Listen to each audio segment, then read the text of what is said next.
Oh, si ate to. Uy. Te.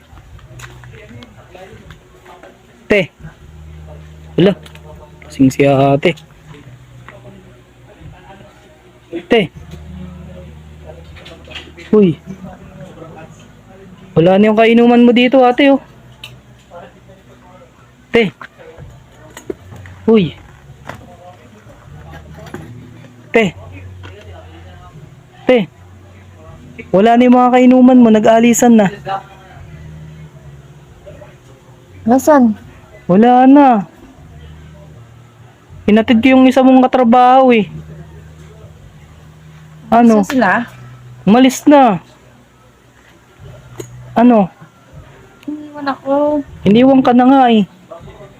Gusto mo ba hatid din kita? Ha? Naantok na ako. Natutulog ko na nga dyan pagdating ko eh. Hindi na kayang umuwi. Ay no, may nagiinuman pa dun sa kabila oh. Baka mamaya mapano ka dyan? Hindi na kayang umuwi. Ha? Hindi mo na kaya? Tara, hatid nga kita eh. Saan ka ba nakatira? Eh, pinsan ako nung katrabaho mo eh. Ni Helen. Helen? Si Helen, pinsan ko yun, yung katrabaho mo. Nasaan? Wala na, tulog na. Iniwan nila ako dito mag-isa. Eh, ba't kasi dinamihan nyo yung inom nyo? Dapat konti-konti lang. Usapan namin sabay-sabay kami uwi. Ha? Sabay-sabay kami uwi.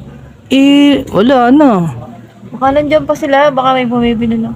Wala na ate. Eh, nandyan yun. Hindi pa yun umuwi. Dapat kasi hindi kayo nagiinom mo. Hindi na ako iwanan mag-isa din. Kababaeng tao mo pa naman. Hindi na ako iwanan. Ha? Iniwan ka na nga eh. Ganda-ganda mo pa naman oh. Ano ate? Ano ba ininom nyo?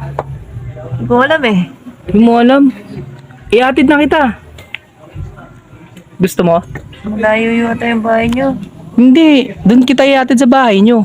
May motor naman ako eh no. Kaya ako doon. Wala akong kasama. Ha? Wala akong kasama. Wala kang kasama sa inyo? Sa amin na lang gusto mo? Sa bahay nyo na lang. Gusto mo ba? Ha?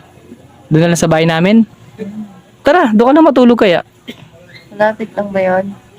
Malapit lang yun. Ano, may motor ako. Tara, dali. Si Helen. Hindi. Hindi naman malalaman yun. Ha? Tara, dali. Tara. Malapit lang ba yun? Oo, dali. Sama ka sa akin, dali. Tayo ka na dyan. Oo, kaya mo pa naman eh. Halika, sama ka sa akin. Hatid kita, dali.